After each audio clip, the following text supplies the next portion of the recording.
Hola. Hola. Hola. Es una prueba para ver si ya identifican qué voz es de quién. Antes de que comenzáramos ya se estaba poniendo intensa la conversación del tema de hoy. Entonces Rosy metió orden para que se empiece a grabar antes de que nos comamos todo el tema. Porque hoy vamos a hablar de... Tun, tun, tun, redoble de tambores. Pornografía. Ok, ¿quién introduce el tema? Nelly parece que tiene muchos piensos. Es que tengo como tantas cosas que decir al respecto, pero bueno. Empieza con una introducción. Ok. Yo bueno, aquí La pornografía fue creada en mi... dando órdenes como Porfirio Díaz, perdón. Ok, empezamos hablando de que la pornografía es esta producción que puede ser visual, audiovisual, incluso auditiva, incluso por escrito, que tiene la intención de crear excitación sexual en quien consume cualquiera que sea este producto. Y la pornografía, yo quería empezar hablando de cómo podemos hablar sobre la pornografía pues desde perspectivas muy diferentes, porque pues yo tengo 35 años y sí hay una diferencia fundamental entre tener 35 años y tener 20 en este momento con respecto a la pornografía, por cómo la gente de mi generación y mayor que yo accedía a la pornografía y cómo los jóvenes de hoy pueden acceder a esta. O sea, yo cuando era adolescente, la manera en la que nosotros nos acercábamos a la pornografía muchas veces era sin buscarla. Siendo mujer, creo que no había como este acceso a la pornografía tan fácil, no era como parte de los ritos de iniciación ver pornografía, como sucedía muchas veces con los varones, las revistas del papá o del hermano, o el robarse la película en VHS o en beta, que estaba ahí guardada y no marcada. Por eso digo que la cuestión de la edad es súper importante. Pero si nosotros queríamos acceder a pornografía... Y de hecho la tecnología ha precarizado el trabajo sexual. Completamente. Que eso es otro tema. Pero acceder a pornografía cuando yo tenía 15 o 16 años, pues si yo hubiera buscado activamente material pornográfico, hubiera tenido que hacerlo desde la computadora, que no era mi computadora personal, era la computadora de la familia, que normalmente estaba en un espacio accesible para todos los miembros de la familia. ¿Y en qué momento hacerlo? ¿O cómo hacerlo? Y haz de cuenta que yo quisiera bajar una foto. ¿Se acuerdan cómo bajaban las fotos en nuestra época? Que era un tic, tic, tic, y tardaba. Y estamos haciendo esa señal de ir bajando la mano, como tratando de ilustrar cómo era esperar a que se bajara una foto. Y, o quedarte hasta después de las 10 de la noche despierto para ver en Golden Choice y Golden Choice 2 películas eróticas o de soft porn. Pero ahorita, un adolescente que quiere acceder a algo de pornografía lo hace desde su celular, .by. O sea, en mi celular ahorita podría yo entrar a la pornografía más hardcore que yo quisiera. No. ¡Está cañón! Pero tú crees que la curiosidad que teníamos, o sea, porque en diferentes generaciones, ¿no? Que la curiosidad que sentíamos cuando éramos preadolescentes por ver esto sea la misma que tienen los jóvenes de ahora, que ya tienen toda esa información y como que básicamente esa curiosidad ya ni siquiera pudiera existir porque ya está enfrente de ellos. Yo creo, que era lo que estábamos hablando antes, que sí creo que mientras más pasa el tiempo, no sé muy bien, o sea, sí sé por qué, porque es toda una empresa, pero sí creo, o igual yo ya estoy viejita, que la hipersexualización no ha parado. O sea, siempre se ha llevado... Ha aumentado, yo creo. Aumenta a otro nivel, a edades más pequeñas, o sea, entonces es una combinación entre que quizás no es una curiosidad, siento que quizás nuestra curiosidad era como encontrar el santo grial, porque no te encontrabas muy seguido porno, y eso puede ser que aumente la curiosidad, la falta de accesibilidad. Pero igual creo que el exceso de accesibilidad crea otra relación completamente diferente con la sexualidad, que como dicen mucha gente, el primer acercamiento y lo primero que escucha en su vida sobre sexo es porno. Y la primera vez que tú tienes relaciones sexuales ves que no tiene nada que ver. Y esto Mucho es menos glamuroso. mucho menos glamuroso. Las expectativas que puede generar... Es que para hablar de pornografía podemos hablar de un chorro de cosas. Yo tengo aquí mi lista, ¿no? Yo puedo compartir lo que tiene que ver tu primer punto. con mi experiencia, que es cómo cambia mi perspectiva sobre la pornografía después del feminismo. Porque hay un cambio enorme, ¿no? Con costos y beneficios. Pero mi idea de la pornografía y del trabajo sexual antes es que podían ser ejercicios de una mujer libre que elegía libremente utilizar el sexo como un producto de intercambio comercial. Con la llegada del feminismo mi perspectiva cambia completamente. Oigan, Nerea está apuntando algo en una servilleta y me voltea a ver y me sonríe porque cree que puedo leer hasta ahí. A ver, yo lo puedo leer. Algo muy importante de este podcast es que estoy muy ciega. Tampoco puedo leer lo que tiene Nelly en su libreta. Ok, trataremos de hacer letreros la próxima vez para que todos accedamos al mismo conocimiento. Pero lo que sucede ahora con la pornografía para mí es que ya la empiezo a ver como un elemento que ha servido para modelar nuestra concepción del sexo. Y con la fácil accesibilidad que tenemos ahora, la idea que tenemos sobre el sexo, especialmente los más jóvenes, porque muchos de nosotros tal vez ya tenemos la madurez para ir identificando qué cosas pueden ser producto de mi deseo y qué cosas fueron construidas, qué cosas fueron construcciones de lo que me dijeron que yo debía de desear. Y aún así, en esta edad adulta, sigo tratando de deconstruir lo que es original en mí y lo que ha sido impuesto y normalizado, y yo creí que era original en mi deseo. Pero la bronca es que ahora vemos la pornografía al alcance de nuestras manos y es una pornografía que normaliza conductas que violentan a las mujeres. Punto. La pornografía para mí hoy es veneno porque pone sobre la mesa que la humillación y el maltrato son parte de las prácticas amorosas, del placer. Y eso está muy, muy, muy cañón. Para hablar de pornografía tendríamos que hablar qué pasa con los consumidores, pero también qué pasa con las personas que trabajan en la industria pornográfica, qué pasa con las mujeres, qué pasa con las minorías, qué pasa con la representación que tienen, por ejemplo, las personas no blancas en la pornografía, que suelen ser objetos de deseo doblemente oprimidos, no solo por mujeres, sino también por afrodescendientes, o la erotización terrible de las mujeres asiáticas por las características físicas que tienen, pero también porque asociamos como natural esta sumisión. O sea, sí, para ver qué tan enferma está nuestra sociedad, y sé que ahorita estoy sonando muy conservadora, perdón, pero para ver qué tan enferma está nuestra sociedad, solo tenemos que entrar a una página porno, a ver cuáles son las categorías de porno. Sí, totalmente. Jovencitas, teens, Escolares. estudiantes, escolares, hombres maduros y jovencitas, orientales, interracial, que normalmente interracial es poner al hombre negro salvaje o a la mujer negra sometida.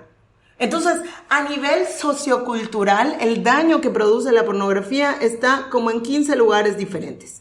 Pero vamos a empezar desde la parte más light. Desde la parte en cómo la pornografía, vamos a pensar, sí, hay una, bueno, como la parte menos densa. Vamos a pensar en adultos que consumimos pornografía, que ya tenemos más o menos una idea hecha del sexo. Y que no consumimos nada que tenga que ver con menores porque eso es un delito. Que a veces las páginas porno legales no tienen a menores trabajando, pero sí actrices que son vestidas para emular a una menor de edad. ¿Por qué son puercos? ¿Por qué? Entonces, vamos a empezar con lo más básico. Si yo como adulta estoy consumiendo pornografía, me genero unas expectativas de cómo es la relación sexual sumamente inalcanzables. Se nos olvida a veces que la pornografía es como esa película de acción en la que Bruce Willis viene sobre una motocicleta a toda velocidad, salta sobre 3 coches y se cuelga de un helicóptero. Y yo, neta, no voy a poder hacer eso nunca en mi vida.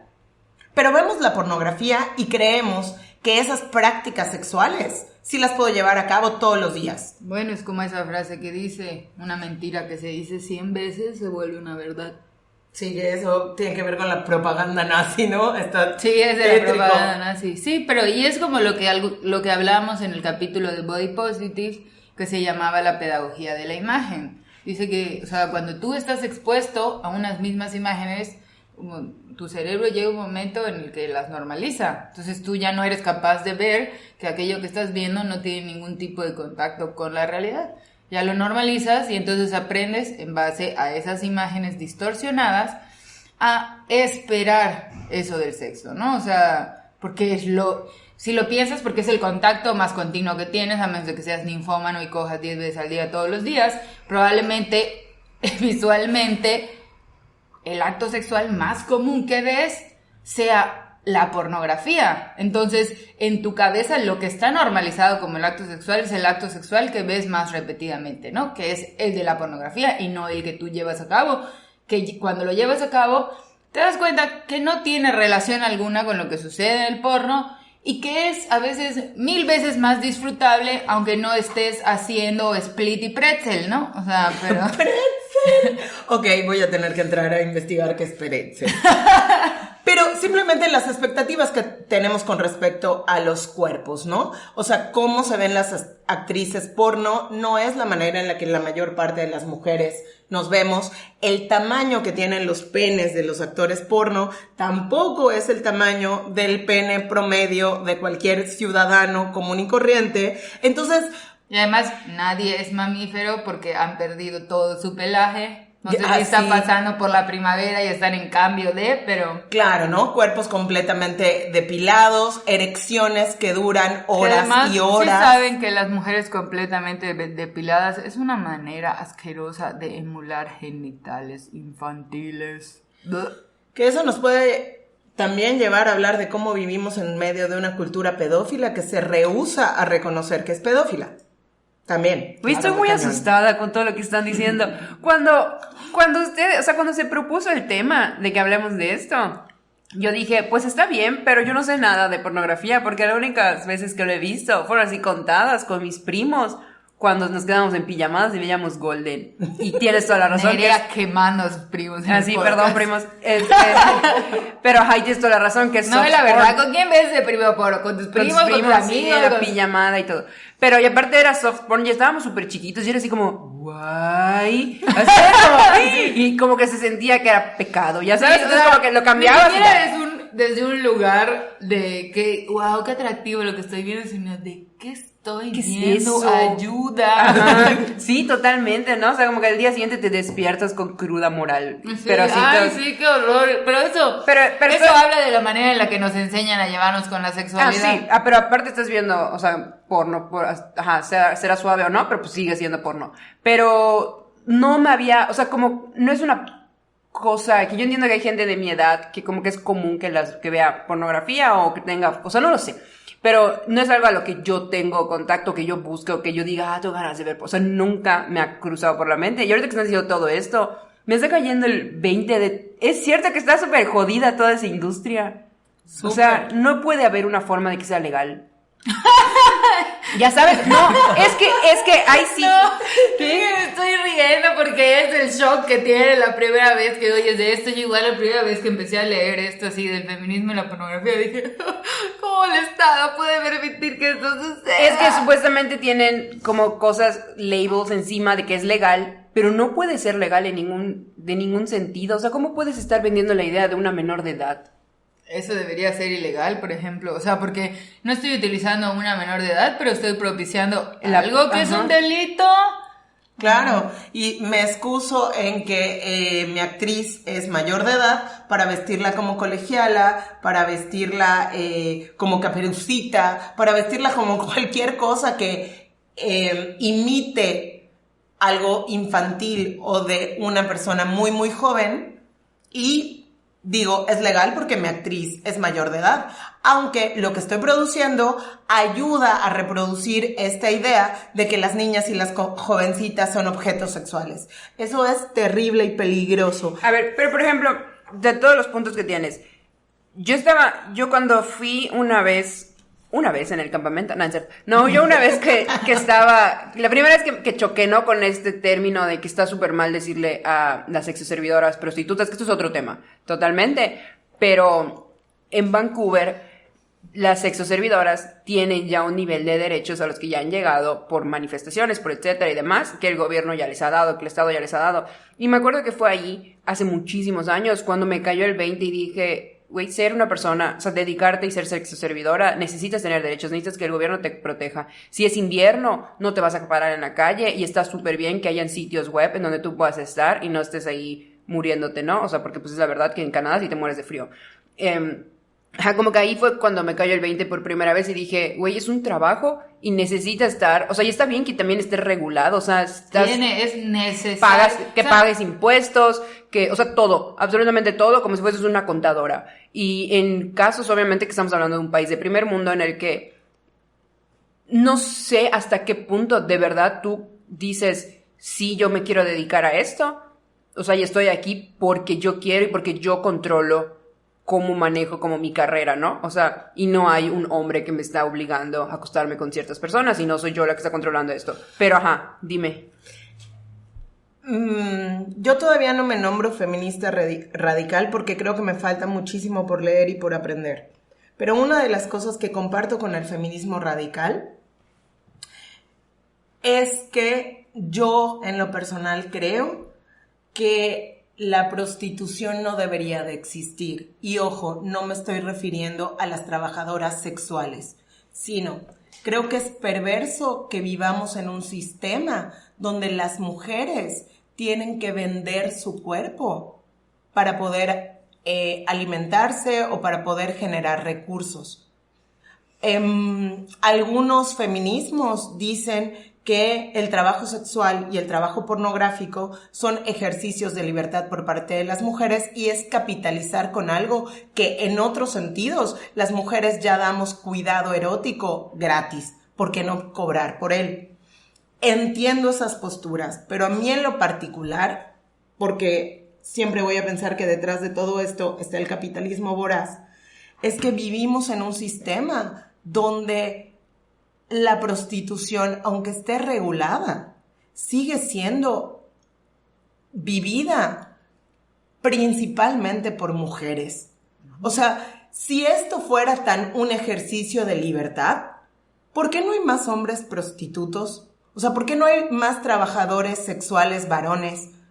Sí, como que se vendan para otras mujeres. Regularmente se venden para otros hombres. Exacto. Entonces, desde que algo sea casi exclusivo para las mujeres, o sea, ejercido casi exclusivamente por mujeres y que sea consumido por varones, ahí es donde me viene esta cosita de que quizá el sistema nos puede estar disfrazando de libertad, algo que sirve para su propio consumo. Yo estoy totalmente de acuerdo contigo. Eso me pero tripea. Ahora, una de las cosas que yo he visto de la gente que está a favor del trabajo sexual es algo muy interesante. Cuando se habla de que la prostitución y la pornografía no deberían existir, se habla de que no existe realmente un consentimiento pleno. Que si yo realmente tuviera otras opciones, probablemente no escogería el trabajo sexual. Ahora bien, no es lo mismo lo que pasa cuando trabajas en una maquila y te pagan 10 centavos la hora. Entiendo que no es exactamente lo mismo, porque tienen tus genitales que ver, pero sí, o sea, sí creo que podemos hablar de que en un mundo ideal el trabajo sexual no existiría, pero tampoco existiría la maquila ni la esclavitud moderna. O sea, igual hay que aprender a ver el tema, que yo sé que tú lo ves así, lo digo o sea, estoy hablando con Nelly, para ustedes no saben, que yo sé que Nelly lo ve así. Pero sí es importante estudiar todas las perspectivas. O sea, yo siento que una de las cosas es que no puedes ver una cosa desde una sola perspectiva. Sí creo que además hay un tipo de trabajo sexual que podría no ser tan peligroso, como por ejemplo trabajar como cam girl o cosas así donde no hay un O las chicas intercambio. que toman su propio material y ellas lo comercializan. Exacto. Y no hay como un proxeneta. Y por ejemplo, de ahí es donde sale la propuesta de la pornografía feminista, ¿no? Entonces te dice, la pornografía feminista es pornografía hecha por mujeres que trata de no reproducir los estereotipos que vemos en la pornografía actual. La pornografía actual es falocéntrica, habla todo el tiempo de alguien sometido y donde regularmente la mujer tiene una postura utilitaria más que de placer. Yo una de las cosas en las que me quedé más traumada cuando estuve leyendo sobre el tema es, yo no tengo nada contra la pornografía per se.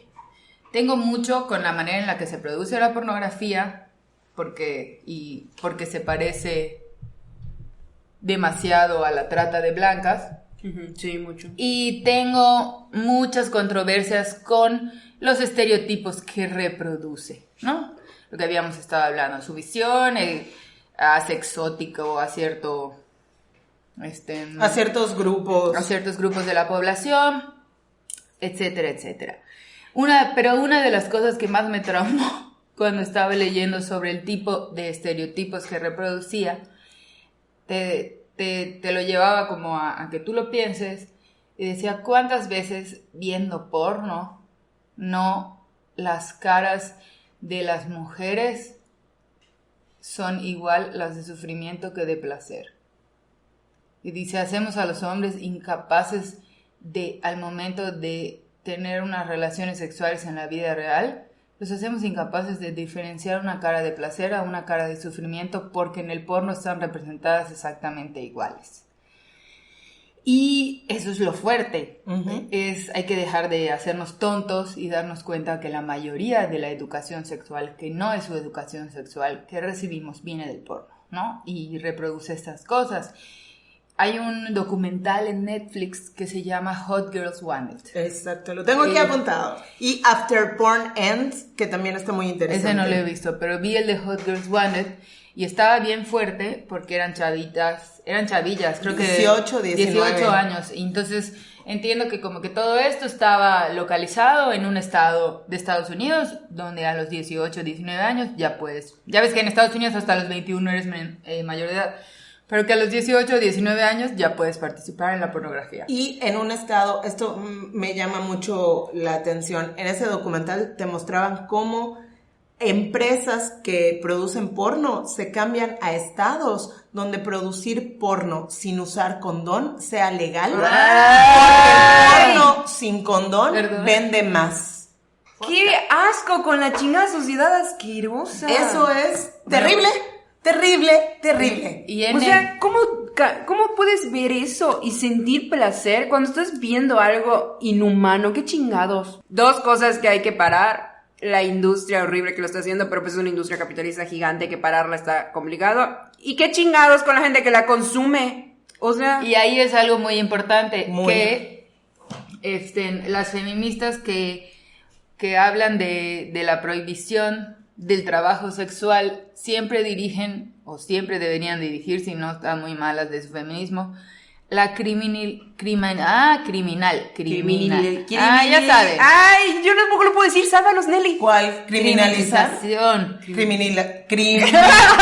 Ok, criminalización. Ajá. Debe ser siempre dirigida al consumidor, ¿ok? Nunca a la trabajadora sexual. Por supuesto, y a la industria que lucra A con ellos esto, sí, que que son se lo proxenetas, productores, etcétera. Porque muchas veces tratamos de criminalizar a los trabajadores sexuales. Ya sé qué quería decir. Que la importancia de criminalizar al consumidor, nunca se me va a olvidar en mi clase de microeconomía, el maestro dijo que cada vez que consumíamos algo era como un contrato en el que tú decías y aceptabas que aquello que estabas consumiendo era correcto el precio que tenía y al mismo tiempo era correcto el sistema de producción que se estaba llevando a cabo, ¿no? Entonces, sí, o sea, cuando nosotros consumimos pornografía, mucha gente dice, es que la gente que consume la pornografía súper agresiva es mejor que la consuma a que lo haga. ¿What? Eso dicen. Y entonces, bueno, hay gente que lo dice, no todos. Y en este documental que les dije que vi en Netflix de Hot Girls Wanted, salían estas chavitas y en el momento en el que dije, o sea, lo estabas viendo y veías esto, lo otro, este evento, este otro, ok. Y luego llegaron a uno en el que yo dije, esto no debería tener precio. Era un agente que lo que hacía era regularmente ¿El de la humillación? con mujeres de grupos minoritarios racializados, en las que les hacían tener relaciones sexuales o comprometerse en actos sexuales de manera humillante. Entonces, por ejemplo, específicamente Latinas. en el que yo vi, era una persona que mientras estaba realizando sexo oral, se vomitaba. Y le hacían comerse Y su le hacían vómito y comerse el vómito. se llama Extreme Humiliation. Y ese, el güey al que te mostraban ahí, se dedica a hacer solo videos así. Y acababa y entonces... Y eso es legal. Después Sí, le es legal. pagaban. Y era cuando yo decía, sabes que esto no puede existir. Que, por ejemplo, regreso a lo mismo, esa es la propuesta del porno feminista. Que dice, yo voy a seguir haciendo pornografía porque creo en la libertad de la mujer, pero me niego a seguir reproduciendo esos estereotipos que son tan dañinos, ¿no? Porque claro que es dañino que esté ahí en el internet. Y además, eso es otra cosa, que era lo que estábamos hablando de las tecnologías. El internet ha dado como resultado que, y alguien decía, es que si tú crees que está bien consumir pornografía gratis, estás un poco tonto. Y es cierto, dice, ahora con el acceso que tiene internet, además de todo, como un non plus ultra, los ingresos que las trabajadoras sexuales tienen han reducido muchísimo porque el internet ha precarizado su trabajo y eso igual es como resultado a que, bueno, si ya aceptaste que la pornografía existe o existe por tus lagunas legales, pues legisla bien y protege a los trabajadores. Pero regresamos a lo que siempre hace la hipócrita sociedad, ¿no? Decidimos que el que hace algo que pudiera ser moralmente gris, entonces se merece todas las consecuencias de su acto. Y eso, no. O sea, eso es una falacia del pensamiento, pensar, nadie se merece que le pasen cosas malas. Nadie. No hay razón para pensar eso. O sea, la precarización del trabajo no debería existir nunca y nunca debería decir, es que es tu pedo porque tú decidiste trabajar ahí. No, es que esa opción no debería existir. Punto final, existe. Bueno, regúlala. Sí, este documental Hot Girls Wanted muestra eso. Habla de cómo las chicas para entrar al mercado tienen que hacer cada vez prácticas más extremas, porque a menos que por un hit de la vida te vuelvas una super mega estrella, que ya no sucede, porque hay más oferta que demanda, las chicas cada vez tienen que hacer prácticas más extremas por menos dinero. Que es cuando empiezan a tener relaciones sexuales sin preservativos y... O sea, bueno, en ese documental te muestran 2 casos, ni siquiera sé los términos y tal vez no los diría porque son cosas como muy feas, pero te muestran a chicas yendo al hospital porque tienen grabaciones todos los días de prácticas extremas y terminan con problemas De salud. pero graves, feos. Entonces, no hay nadie que esté regulando esto. Yo cuando consumo pornografía no conozco todo lo que está detrás. Entonces yo pienso que me puedo quedar con esta idea de, ay, pero si es una actriz porno que quiso hacer esto porque le gusta, porque no quiso ir a la escuela y estudiar una carrera y prefiere hacer esto porque es lo fácil. Y pienso que cuando estoy consumiendo algo, pues después de los 15 o 20 minutos del video que ya vi, pues se acabó. Pero la industria que está detrás, que está poniendo en riesgo a muchas mujeres y varones, pero sobre todo mujeres que trabajan ahí y que además le está enseñando a nuestros jóvenes que la sexualidad es esta cosa en el cual podemos usar los cuerpos para nuestra satisfacción y que los límites entre placer y dolor son muy difusos y los límites entre consentimiento y abuso son muy difusos, que no lo son.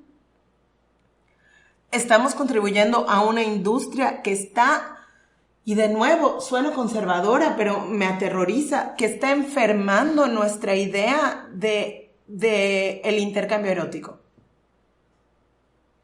Si esta es la única escuela que tengo para entender cómo funcionan las relaciones sexuales, estoy estableciendo relaciones erótico-afectivas desde un lugar de la incomprensión, en donde los cuerpos de las mujeres se ven como cosas para ser consumidos y para darme placer a mí.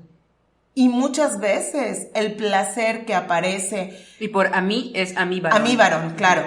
Y muchas veces el placer que aparece en los cuerpos femeninos es producto de los golpes, la humillación, la violencia, porque... Como dicen, bueno, si ya decidiste hacer un consumo, entonces al menos que sea un consumo responsable. O sea, por ejemplo, esa idea de que el porno es gratis.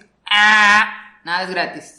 Nada es gratis. O sea, si no estás pagando tú, se lo están quitando a ella de su cheque. O sea, el porno no se... Así, pasos básicos. Si ya vas a consumir porno, el porno no se consume gratis. Si ya vas a consumir porno, de preferencia que sea porno feminista, que sepas quién lo produce, hasta si puedes tener acceso a si hay un cuidado, si las checan, si todas las actos sexuales que ves se hacen con protección, si hay una posterior pues, enfermedades, AIDS, si responde la empresa cuando la hace. O sea, si ya vas a consumir, va. Entonces, consume responsablemente. ¿No? O sea, no porque esté ahí y porque esté gratis, entonces, ¿quién sabe qué pasó? Y si no quieres consumir y dices, pero necesito un shot de erotismo, Nelly, ¿cómo le hago? Pues mira, aparte, específicamente Nelly. O sea, es que... Porque me he dado a la tarea de investigar cuáles otras opciones hay en el campo de lo erótico, porque yo he leído sobre estas discusiones y he visto a compañeras feministas que han relatado su paso a través de el dejar de consumir porno y que han hecho, entonces que de repente dicen, bueno, no voy a consumir porno con actrices y actores y voy a consumir hentai, por ejemplo, voy a consumir dibujos animados. Pero muchas veces las prácticas que vemos en estos siguen siendo prácticas que normalizan la violencia. Entonces, tampoco es una opción. Sí, está por escrito. Exacto. Entonces, voy a consumir textos escritos. De nuevo, a veces estos textos no son historias románticas y eróticas. Y no estoy hablando de las 50 sombras, que eso es problemático. Hablo de textos porno o eróticos que muchas veces también ponen prácticas que normalizan la violencia, y al ser por escrito es mucho más fácil encontrar ahí cosas ilegales como zoofilia y menores de edad, porque como es por escrito no hay bronca, ¿no? Entonces, ¿cuáles son las opciones para alguien que siente que necesita como estos shots de erotismo? Yo he encontrado algunas cosas interesantes. Hay una página que se llama, una página de una empresa de juguetes sexuales que tiene una audioteca donde las consumidoras suben audios de sus orgasmos. Nadie monetiza con eso. Bueno, aparentemente no. Es libre y yo como usuaria puedo subir mis audios de mis orgasmos y otras usuarias o usuarios pueden escucharlo. Esa ha aparecido como una opción. También plataformas de relatos eróticos, donde lo único que escuchamos es audio, donde los actores y actrices que hacen esto tienen prácticas no violentas. También se puede convertir en una opción. Me comentaron de un libro feminista de ¿qué hacer cuando quieres dejar el porno? No me acuerdo del libro, lo voy a googlear. Pero de verdad, dentro del feminismo se ha vuelto como una cosa de mucha conciencia, decir, bueno, sí he dejado de consumir porno, pero siento que todavía necesito o quiero consumir erotismo. ¿Dónde lo puedo hacer? Que sea un espacio seguro, que no violente y que no reproduzca prácticas violentas. Voy a googlear, sigan hablando ustedes. reitero nuevamente, no a la criminalización de las trabajadoras sexuales. Por supuesto. Nunca jamás. Y pues igual otra cosa que siento de lo que no se habla mucho y lo que no, que podría ser para un capítulo completo del podcast, pero no hablamos de la responsabilidad que esto se da en la sociedad porque estamos completamente hipersexualizados. Yo que soy una persona muy extraña, todo el tiempo estoy hablando de eso en terapia y le digo a mi psicólogo que me llama mucho la atención la cantidad de tiempo que la gente puede utilizar para hablar de sexo. Y que seguro lo van a oír y van a decir, lo que pasa es que lo estás haciendo mal. Pero la verdad es que pues es una cosa más de nuestra vida, ¿no? O sea, como que sí está un poco así estamos un poco enfermitos de que tanto de nuestra vida gira alrededor de estar hipersexualizados. Estamos muy obsesionados con el sexo. Y estaba yo leyendo un artículo acerca de qué hace... artículo, pero todo vino además de una plática TED, si la pueden ver, no me acuerdo el nombre, pero ahorita la googleo como Nelly y les ponemos el link, pero ahí sale una plática TED de una persona que se especializa en relaciones de pareja y la plática es acerca de cómo puedo tener atracción sexual con mi pareja de lifetime, como de toda mi vida, ¿no? O sea, porque pues imagínate 20 años con la misma persona, ya es así como, puedes quitarte mi vista, please. Es cierto que nunca pasó 20 años con nadie, ni conmigo misma. Bueno, espero que conmigo misma sí, tengo 26. Bueno, pero el caso es que esta persona estaba diciendo, ¿qué hace que una pareja de muchísimos años siga sintiendo atracción sexual mutua? Y que han hecho estudios al respecto y dicen que las parejas que mejor se llevan son las que, por ejemplo, no es necesario, o sea, definitivamente está fuera del mapa que tengan sexo salvaje. O sea, eso, las parejas de muchísimos años que todavía sienten amor y cariño y atracción entre ellas, definitivamente no tienen sexo salvaje, o sea, eso está descartado. Que no tienen sexo seguido, eso igual está descartado. Se cree que, si tienes sexo seguido con tu pareja es porque, wow, están viviendo así la cosa más increíble, pero no, es un mito. Y una cosa que ayuda muchísimo en las parejas en los estudios que hicieron, es que las parejas que cuando terminan de tener sexo se quedan abrazadas y durmiendo así, son las parejas que conforme va pasando el tiempo siguen sintiendo atracción la una a la otra. Esto es súper interesante, ¿no? O sea, como que siento que esa es la mejor parte. Está y padre. Yo siento que lo que nos pasa es eso, que le quitamos o le borramos al sexo toda la parte de la intimidad, ¿no? Entonces lo deshumanizamos, porque en realidad, pues, ¿qué nos hace humanos? La conciencia. Si tú tienes relaciones sexuales solo por tener relaciones sexuales, lo estás haciendo igual que el cerdo y que cualquier otro mamífero, ¿no? Dije el cerdo porque ya saben por qué estoy obsesionada con ese dato, que sé que ustedes también saben cuál es. Yo no lo sé. Luego te lo cuento. Yo tampoco lo sé, creo. De la duración de sus orgasmos, que duran 30 minutos. Wow, yo no lo sabía. Y entonces, o sea, siento que si nada más tienes relaciones sexuales como por tener relaciones sexuales, pues es una cuestión muy animal. Y ni siquiera te acercas al cerdo, porque 30 minutos, no manches.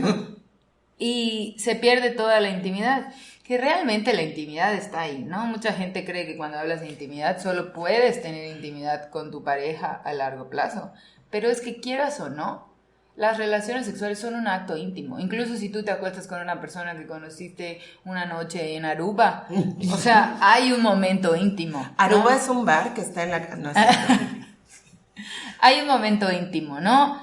Es presentarte desnudo ante alguien, tanto emocional como físicamente, crea una conexión de intimidad, aun y cuando sea momentánea, y tratar de hacer como que eso no pasa, lo deshumaniza, ¿no? Y ahí es donde yo siento que nos hipersexualizamos, cuando creemos que tener relaciones sexuales es lo mismo que volverse cada vez mejor montando la bicicleta, ¿no?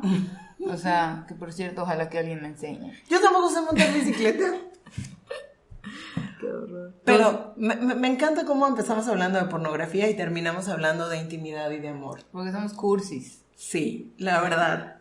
Si pensaban que esto iba a ser un catálogo de las mejores clasificaciones del porno y cuál era nuestro porno favorito, sentimos decepcionarles, pero empezamos hablando de pornografía y terminamos hablando de intimidad, de amor y de cuidado. Sí, porque realmente cuando hablamos de pornografía, o sea, el punto final y la raíz del problema es cuál es el acercamiento que estamos teniendo como humanos a las relaciones sexuales. Y la realidad es que esa es la raíz del problema. O sea, la manera en la que tenemos de acercarnos al sexo, de deshumanizar a la otra persona, de pensar en ella como algo utilitario para un fin de placer, sin entender que es una acción donde ambas personas están comprometidas. Es ahí donde, por eso es el acercamiento a la pornografía, ¿no? Por eso es tan fácil que exista una pornografía falocéntrica, donde solo uno disfruta, donde no, o sea, estaba leyendo el otro día un artículo que igual se los vamos a poner, que hablaba de cuántas mujeres aceptan el sufrimiento en razón del placer del hombre. Y decía, piensa cuántas veces has hablado con una amiga que te dice que terminó de tener relaciones sexuales y se puso a llorar. O que ya quería irse y lo que hizo fue entonces acostarse y tener relaciones sexuales sin moverse. Para que se acabara todo. Para que se acabara y se pudiera ir, ¿no? Uh-huh. Entonces volvemos a eso, o sea, dejas de ver el sexo como algo de dos y empiezas a pensar en solo tu placer.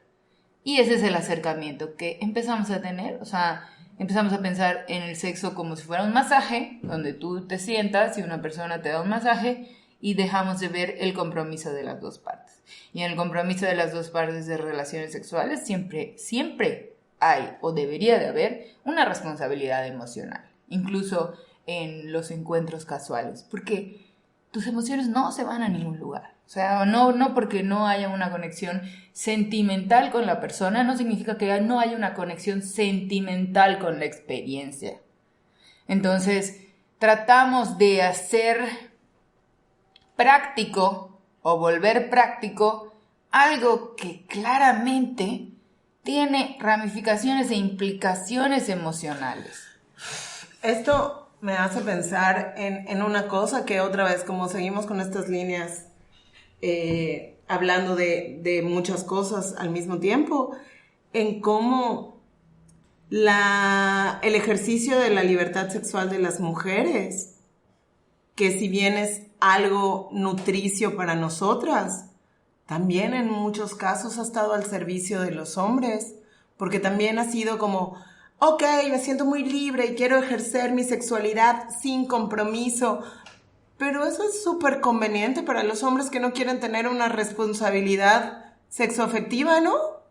O sea, y es una liberación. ¿Qué onda? Es una liberación sexual en donde nunca eres ni siquiera capaz de decirle al otro que el acto que estás llevando a cabo no te está causando placer. Entonces, ¿realmente hay una liberación o estás al servicio del placer del otro? ¡Qué cañón! Y sabemos que pueden haber muchos cuestionamientos feministas a esto. Nosotros no estamos proponiendo que tenemos la respuesta. No, definitivamente si en un tema hay 10.000 aristas, es en el sexo, en el trabajo sexual, en las relaciones interpersonales, ni qué decir. Y aquí lo que estamos proponiendo, o sea, estamos compartiendo lo que hemos aprendido hasta el momento, que no quiere decir que no podamos aprender más, las dudas que tenemos. Y para muchas de estas no tenemos respuestas. Si hay alguien por ahí, compañeros o compañeras feministas, que quieran darnos sus opiniones, que quieran como ayudarnos a informar más, estaríamos encantadas de leerles, porque empecé este episodio pensando que tenía las cosas muy claras, pero salgo con más preguntas, que digo, eso es súper enriquecedor, ¿no? Pero tengo más preguntas que respuestas. ¿Les pasa? Perdón, estamos muy distraídas, yo estoy muy distraída. Es que no saben. En shock. No, yo no estoy, o sea, no, yo estoy distraída porque Rosy se cortó el pelo y se ve muy bonita. Gracias. No, yo y siento está difícil concentrarse. Que más que una distracción es esto, ¿no? Que es un tema que que en realidad te ha tocado tanto que cuando empiezas a hablar de él, te empiezas a cuestionar hasta tus propias prácticas sexuales, ¿no? Completamente. Y entonces eso es lo que te deja divagando en tu cabeza, ¿no? ¿Cuántas cosas hice en nombre de que simplemente el momento pasara? ¿Cuántas veces no alcé la voz? ¿Cuántas veces dejé pasar situaciones en las que no eran buenas para mí? Y empiezas a pensar, ¿no? ¿Qué tanto es aprendido? ¿Qué tanto fue lo más fácil? ¿Qué tanto? O sea, sí siento que en general nos gusta mucho, por alguna extraña razón, tomar el tema del sexo muy a la ligera, ¿no? Y centrarlo mucho alrededor del placer, cuando es un tema mucho más complejo, es una manera de comunicación física, mira, es una situación, yo siempre lo he pensado, en la que, no manches, nunca estás más vulnerable, o sea, literal, estás en un cuarto, digo, estoy siendo muy tradicional, pero literal, estás en un cuarto. ¿Después del matrimonio? Después del matrimonio. Sagrado matrimonio, no matrimonio normal. Obvio. Sin ropa. O sea, si las cosas empiezan a ir mal, tienes que estar dispuesto a escapar sin ropa. Solo quiero que lo sepan. Y luego terminas y te acuestas junto a alguien que igual y puede enloquecer a medianoche. O sea, ¿qué onda? Guay, yo pones estas imágenes en mi cabeza. O sea, no. O sea, yo sé que lo estoy llevando a la máxima expresión porque, como dice mi hermanita, me encanta hacer eso, ¿no?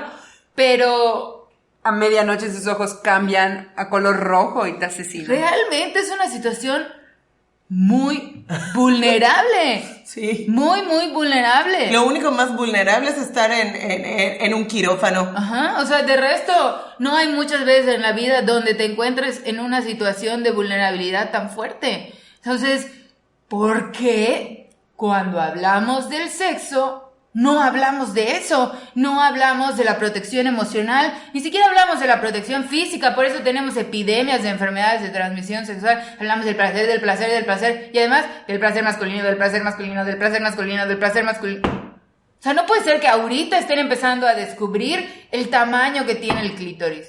No manchen, ¿qué onda? 59 millones de años después vamos a descubrir que tenemos la cabeza dentro del abdomen, o sea. De entrada, primero descubrir dónde está el clítoris, ¿no? Sorpresa, ajá. Y ahorita que decías eso, pensaba yo en... El otro día leía un tweet donde decían que hemos entendido que el foreplay o el juego previo es cualquier cosa que está antes de la penetración. Uh-huh. Porque la penetración es el centro de la relación sexual. Pero entonces es una relación sexual falocéntrica, donde lo que hacen es que tú te preguntes por qué la estimulación de alguien más no te causa placer a ti. Es como que digas, estoy muy confundido, le están haciendo un masaje en el cuello a Nerea, ¿por qué no me estoy relajando yo? Pues no lo sé. Qué extraño, ¿verdad? O sea, no. Creo que sí nos quedamos con más preguntas que respuestas. Creo que podemos cerrar hablando de que la pornografía y el trabajo sexual en general plantean muchos cuestionamientos, que lo primero que podemos hacer es leer un poquito más, informarnos sobre lo que hay detrás de la industria, porque a veces creemos que lo que vemos en la pantalla es todo lo que es.